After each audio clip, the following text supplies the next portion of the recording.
Assalamu alaykum qarindoshlar, qanday ahvolinglar? Men Amerikadan doktor Mehmet deyman. Men bugun shu kechida terlashning sabablari to'g'risida qisqacha bir tushuncha berib o'tmoqchi. Eee, Bugungi bu videoda men asosliqi shu kechida terlashni keltirib chiqarish ehtimoli bo'lgan kasalliklarni sizlar bilan o'rtoqlashmoqchi. Buning asosliq sababi shu agarda bizda davomliq kechida terlash ahvoli bo'lgan vaqtida uning nima sababdan kelib chiqish ehtimoli borligi ba'zi ahvollarda bizningki bu xil kasallik alomatini jiddiy kasallik alomatiga jiddiy qarab doktorga berib tekshirtishimizningki, ya'ni diagnozni aniq qilishimizningki nihoyatda muhimligini ta'kidlab o'tish maqsadida bu terlashni, ya'ni kechida terlashni keltirib chiqaradigan har xil ehtimolliklarni, har xil kasalliklarni sizlar bilan o'rtoqlashib o'tmoqchi. Hammanglarning diqqat berishini umid qilaman. Temaga kelishdan burun shu terlash to'g'risida ozroq bir tushuncha berib o'tmoqchi.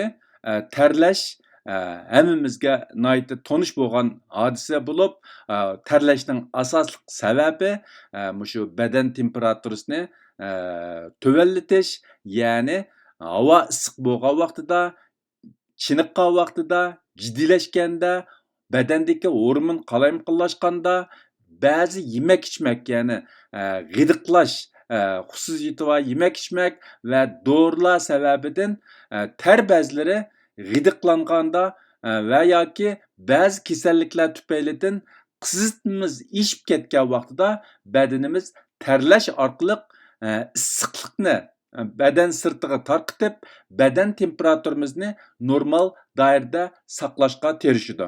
Yana mundaq aytgan vaqtida terlashninki asosli maqsadi energiyani sirtqa chiqarib tashlab, badan temperaturini normal doirada kontrol qilish. Biz terlash orqali issiqlikni badan sirtiga chiqarib tashlab, badan temperaturimizni va badan ig'irligimizni tövaltalaymiz. Ya'ni mundaq aytgan vaqtida bizdagi shu ortiq may yoki boshqa energiya bilan ta'minlaguvchi moddalar ko'ygan vaqtida bu issiqlik paydo qildi. Bu issiqlikni biz ter orqali sirtqa chiqargan vaqtimizda semirib ketishining oldini ola olamiz yoki bo'lmasa badan ig'irligimizni kontrol qila olamiz.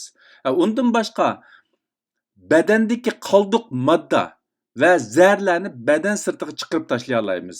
Ya'ni bizdagi shu badanning ichidagi har xil qoldiq moddalar va zarlarni sirtga chiqarib tashlashninki asosli yo'llari birisi cho'ng kichik tarat, ikkinchisi shu ter. Bu yo'llar orqali biz badandagi qoldiq moddalarni sirtga chiqarib tashlay olamiz. Bu terlashmi buning ichida muhim rol o'ynaydigan bir omilning birisi. Eng oxirida terlash orqali badanning immunitet kuchini yuqori ko'tara olamiz.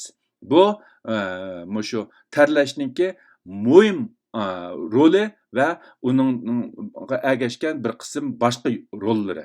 Hamda muhim rol degan vaqtida men yuqorida o'tgandagidek asosli energiyani, ya'ni issiqlikni sirtqa tarqitish orqali badanning temperaturasini kontrol qilish. Bu terlashninki eng muhim xizmatlardan birisi.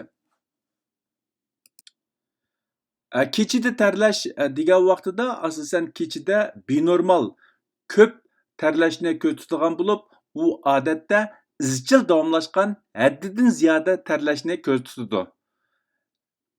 Bak qalin kiyinib uxlash va yoki bak qalin yotgan yepinib uxlash sababidan kelib chiqqan terlashni o'z ichiga olmaydi. Bu yerda deyilgan kechida terlash bir xil benormal terlash bo'lib, u bizdagi ba'zi benormallik va yoki ba'zi kasalliklar bilan munosabatlik.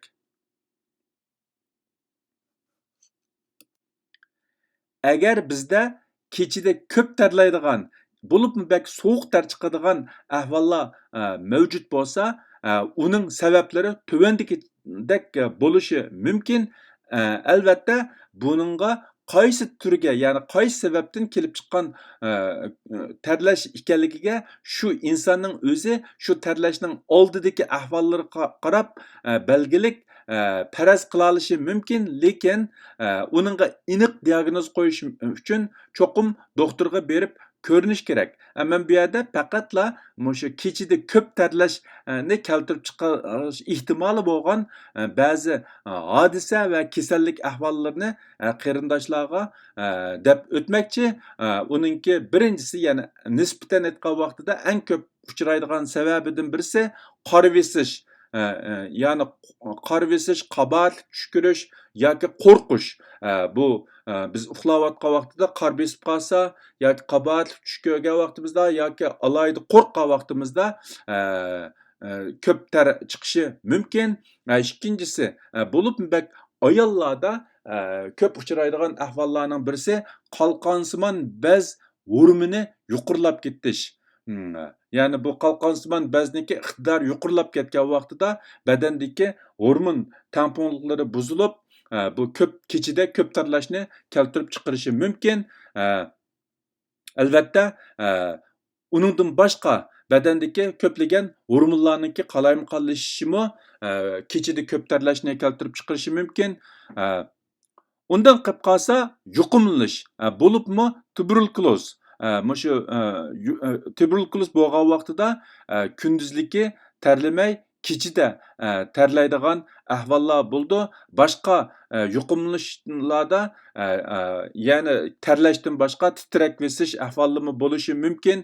Anandan keyin so'ngak yallig'iga giribdor bo'lgan kishilardami kechida terlaydigan ahvollar bo'ldi. Yurak ichki parda yallig'iga giribdor bo'lgandimi kechida terlash ahvoli bo'ladi.